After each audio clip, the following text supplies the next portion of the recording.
তো এই মাছটার এখন আমি রান্না করবো, শিশিলিয়া করবো, ঠিক আছে।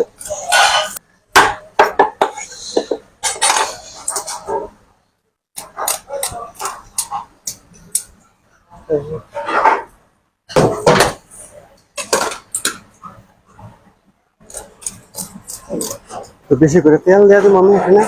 আমি টমেটো যেগুলো দিয়ে দিবো, এগুলো হচ্ছে অলিভ এগুলো, এগুলো হচ্ছে কাপের এগুলো টমেটো নিচ্ছুব, মানে টমাটোর সস। তো একটু মরিচের গুঁড়া বেশি করে আর একটু বেশি ভালো করে আমি কষাবো এখানে। এটা হচ্ছে মদ একটু মদ দিয়ে দিলাম। মাছটা তো অনেক বড়, এই জন্য একটু বেশি করে পানি দিয়ে একটু চুবাই দিন এভাবে ফার্স্ট টাইম, এইভাবে। বন্ধুরা দেখো আমার মাছটা কিন্তু হয়ে গেছে, ঠিক আছে। এখন কি করব, আমি কাঁটাগুলো উঠাই দিব, ঠিক আছে। কাঁটাগুলো আমি ফার্স্ট টাইম উঠাই নাই, এখন উঠাই দিব। উঠাই দিয়া পরে এই মাথাটা আছে না, মাথাটা এখানে বসাই দিব, ওকে।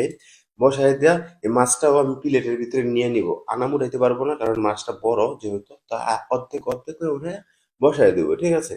বসাই দিব, ওকে। দেখো শেষ। তো এখন আমি কিছু বাজিলিকও দিয়ে দিব আর একটু অলিও দিয়ে দিলাম। আর এটা হচ্ছে বুড়ো, একটু বুড়ো দিয়ে দিলাম, মানে ঘন করার জন্য, বুঝছো। তরকারিটা যেন আমার ঘন হইব। তো মাছ কিন্তু হয়ে গেছে, হ্যাঁ। তো আমি বাটির ভিতরে সবগুলা দিয়া তারপর সামনে পাঠাই দিব, ঠিক আছে। তো দেখো গ্যাস, মাছটা কিন্তু সেই, ওয়াও, দেখলে